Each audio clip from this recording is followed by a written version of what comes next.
Greetings, metalheads. Welcome to No Nonsense Metal Reviews. I'm George, and today I'm back with a collection update for you, showing off a few recent purchases, recent additions to the ever-growing, ever-expanding, very expensive to maintain collection, but an interesting little bunch of things that I am very pleased to have purchased and acquired, and to have them as part of this collection, which I'm rather proud of. So, take you through some of these items then.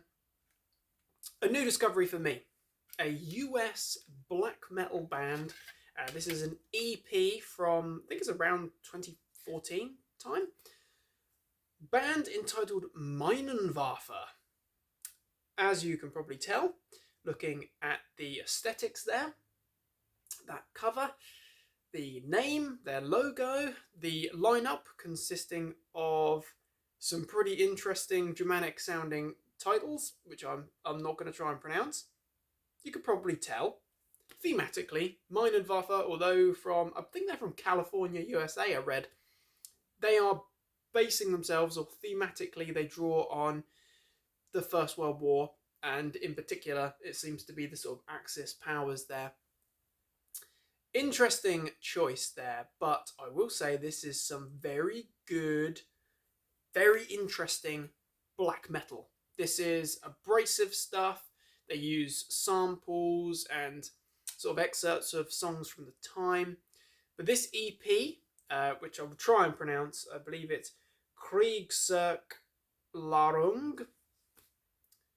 Not quite sure if that's correct, but hey, I'll try my best. It's a good EP. It's 6 tracks. This is currently the only release from Minenwerfer that I own. 6 tracks. I believe we get like an intro and an outro piece. But then sandwiched in the middle there, we've got some abrasive, blitzing, bombastic, explosive black metal there. Really aggressive stuff. It brings Marduk to mind. It brings Lord Belial to mind. Some of the more aggressive black metal bands, it's driving stuff, it's charging, it's machine gun rattling black metal. It's very good. I can't really say too much about Minenwerfer because, as I say, I'm new to the band. This is my only Minenwerfer release in the collection, but it's very good. It's certainly interesting black metal that I am going to be delving deeper into. And I've certainly enjoyed listening to that EP. It's certainly dark and heavy stuff, but it sounds very good. And this particular version is a recent reissue from the great Osmos Records. I believe they're from France, or based in France anyway. So Minenwerfer, we have an EP there. Up next, the only CD form release that I have from the mighty Lord Belial. These are, well, this is an excellent band, absolutely brilliant band. Black metal again, very heavy, very extreme. From Sweden, I believe. Recently, well, last year or maybe year prior to that, certainly within the last couple of years, we had their comeback album after quite a long period of inactivity, a long time. They had an album released entitled Rapture, which was and is an absolutely pummeling release. Again, I don't have that on CD, but I have it on vinyl and on cassette, and it's a fantastic album. I was talking about it quite a lot around the time, or a little bit after its release, when I finally picked up a copy. A superb return. Their older albums, again, brilliant. There's no album in their discography which I have heard or own which I would say is anything other than savage black metal. But there's incorporations of almost death metal elements thrown in there. There's quite grand epic moments as well. And this CD, I just stumbled upon it online. Can't even quite remember the price, but it was very, very inexpensive. And as I didn't have this particular release, I thought I'll pick it up. Don't have it in any other format, I should say. So this is Revelation, the Seventh Seal. Can't quite recall the year of release on my head, off the top of my head, I should say. And it's, I believe it must be around maybe the end of 2006 into 2007. So it's been out for a while now, but it's a very good album. I'm not all that familiar with it, as I say, but after listening to it a good few times over the last few weeks, I'd say this is a fine Lord Belial album. I would say that it's certainly a heavy one as well at that. Ancient Splendor is absolutely brutal, as is Aghast. Death as Solution. Death Cult Era is a bit of a standout, if I recall. Gateway to Oblivion, Unholy War. Very solid. Again, this is up there with your sort of Marduk. I always use them as a bit of a comparison in terms of being very aggressive, very heavy stuff. It's a very solid album. Certainly, if you're a Lord Belial fan, you haven't heard this one, but maybe you're more familiar with some of their slightly better known albums like Rapture or Kiss the Goat, for example, then this is definitely going to satisfy your needs for something brutal and black. Lord Belial, the Seventh Seal, Revelation, absolutely brilliant. Brilliant stuff there. So, a couple of releases or a couple of bands I'm a little bit less familiar with. Now we're on to much more familiar ground here. But I've recently filled in a few gaps in my CD discography of legendary German black metalers, the mighty Mystic Circle, with finally stumbling upon a second-hand, pre-owned copy of their debut album, which was released in 1996. So a little bit late to the party if we're going to just be talking about second wave black metal bands. Maybe not quite there at that crucial time. However, this is still early on in the scene. This is certainly very experimental and grand. There's a lot of synths and keys thrown in there. And this album is entitled Morgenrot. It's in German, so apologies if I'm mispronouncing that. But this is an interesting album because I love Mystic Circle. The first album of theirs that I heard, I believe it was Infernal Satanic Verses, and I've kind of just gone to the more recent albums and a few of the other pieces, such as The Great Beast, Earthstamon from 2023, and the self-titled album from 2022. Absolutely amazing. So I've kind of gone back and forth. So going right back to the debut, interesting aesthetics there. It has been really interesting because I would say this is a good album and it sounds like Mystic Circle. But there's almost a little bit more of a juvenile, maybe they hadn't refined their skills at this point. It's the debut album. You're not necessarily expecting, a Kill 'Em All or an Iron Maiden from every band. There are going to be some bands that just take a little bit longer to get into the full swing of their sound and style and really find their feet, which is, in Mystic Circle's case, that's what happens with their second album, Drachenblut, obviously, a legendary album. But this is still a good album. I've been listening to it quite frequently recently, and I think it certainly has its highlights. It's certainly got its standout moments, such as Morgana's Curse. We've also got, might be easier to see on here, we've got Bloodlust, When the Wolf Awakes. We've got Throne of the Night, October Moon, another good one. Kiss from a Vampire. To be honest, it's a good album. It's very epic, very gothic black metal. But there are little heavier flourishes there. We've got the masterminds behind the band. We've got Graf von Beelzebub, looking particularly scary there. Bass and vocals. And we've got Argon there as well. Mystic Circle, a band that I really enjoy, really love Mystic Circle. I think they're such an underrated band. But this is an enjoyable album. This is definitely one that's going to be, I'd say, more enjoyable to existing fans of Mystic Circle. This wouldn't be the album that I say, if you've never heard them before, check this one out first. But that said, it's a nice little piece to have in the collection there, and it's a strong start.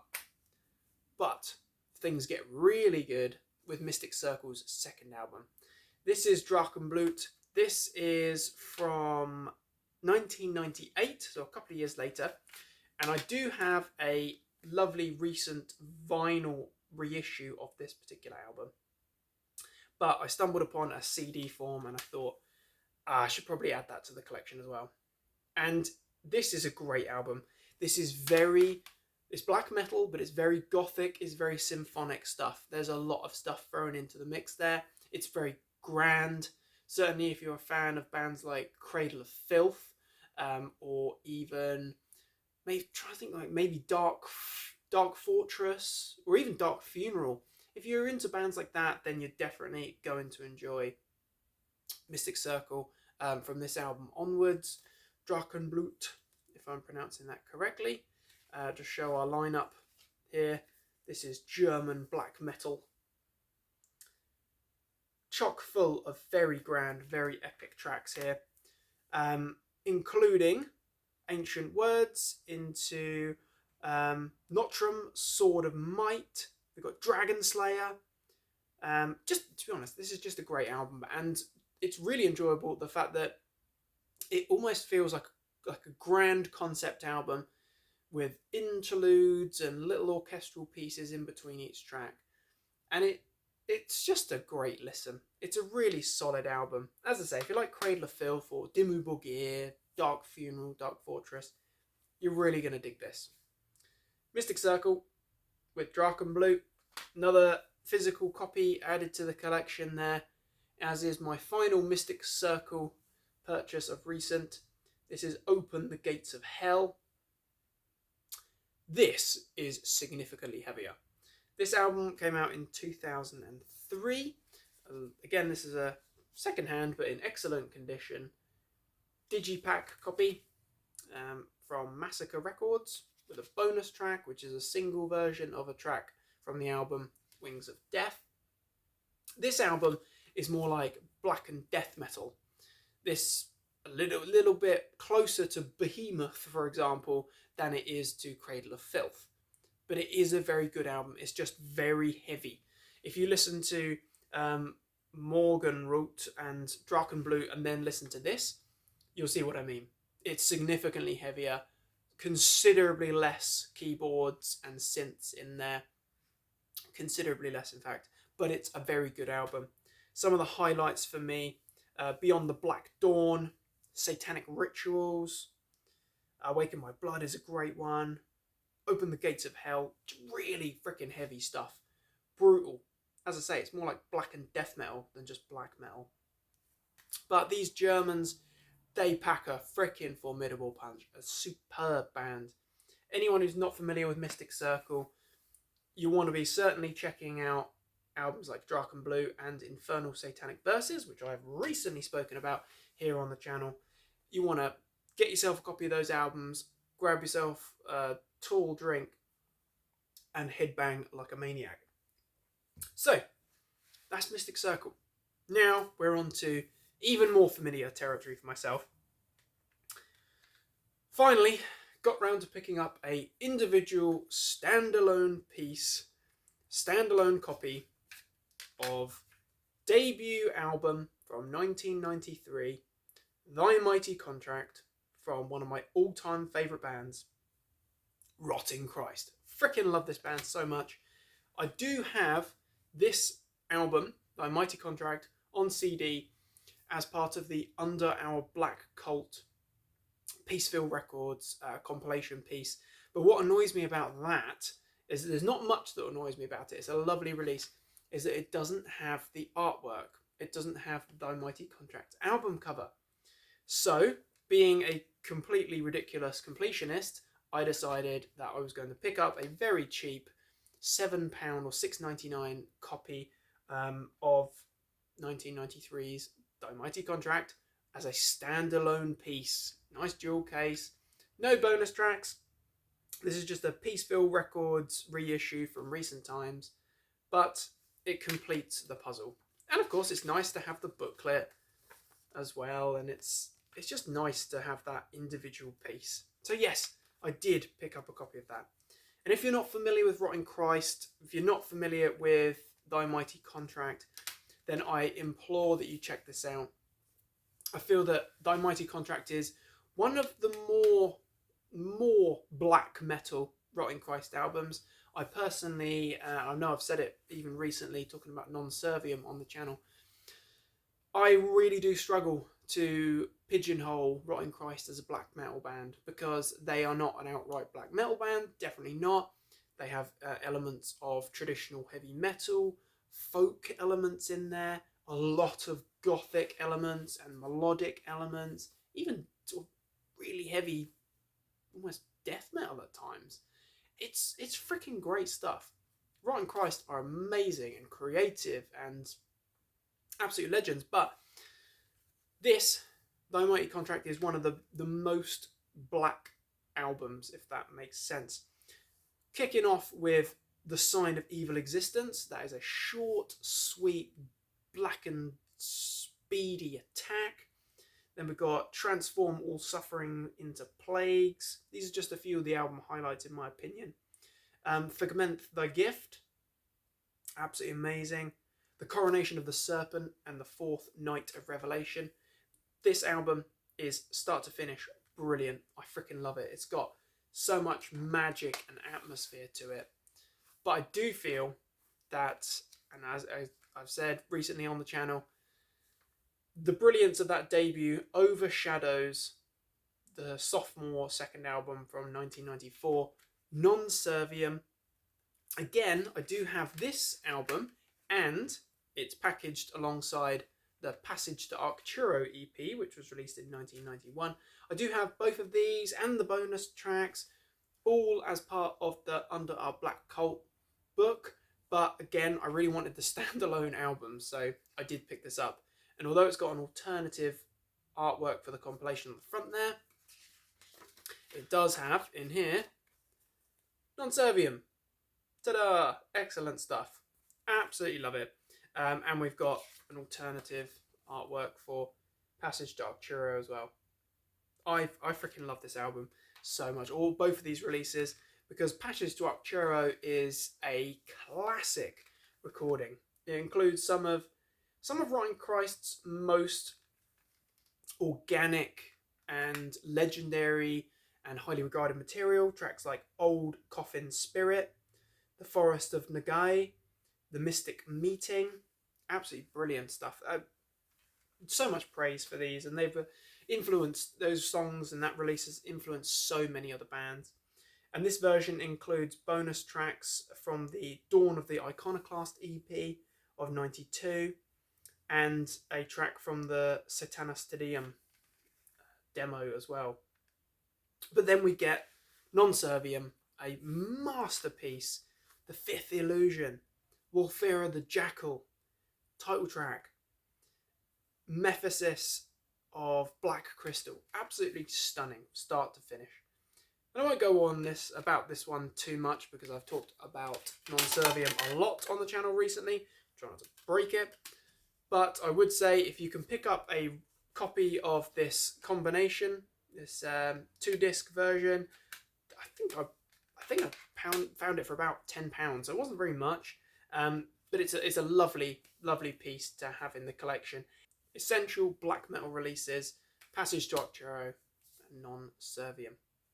So that concludes my recent purchases, this collection update. Got an interesting mix of bands and releases that I'm less familiar with, such as Minenwerfer, this EP here, and Lord Belial with Revelation, the Seventh Seal. A whole host of excellent releases from Mystic Circle, including the very brutal Open the Gates of Hell, the epic and grand Drachenblut, and the very interesting Morgenrot albums, and then 2 essential releases from Greek black metal legends, Rotting Christ We've got Thy Mighty Contract, and of course Non Serviam, and Passage to Archero. So, what are your thoughts and opinions on these releases? What are your thoughts and opinions on these bands, albums? Always interested to hear thoughts and opinions of others. Do you own these albums? Do you not? If you've not heard them, check them out and let me know what you think. Thank you very much for watching this humble collection update, my friends. Please do feel free to like, subscribe, share, comment. It's all very much appreciated. Do check back soon for more reviews and recommendations of all the good heavy things. Until next time, my friends, take care of yourselves and stay heavy.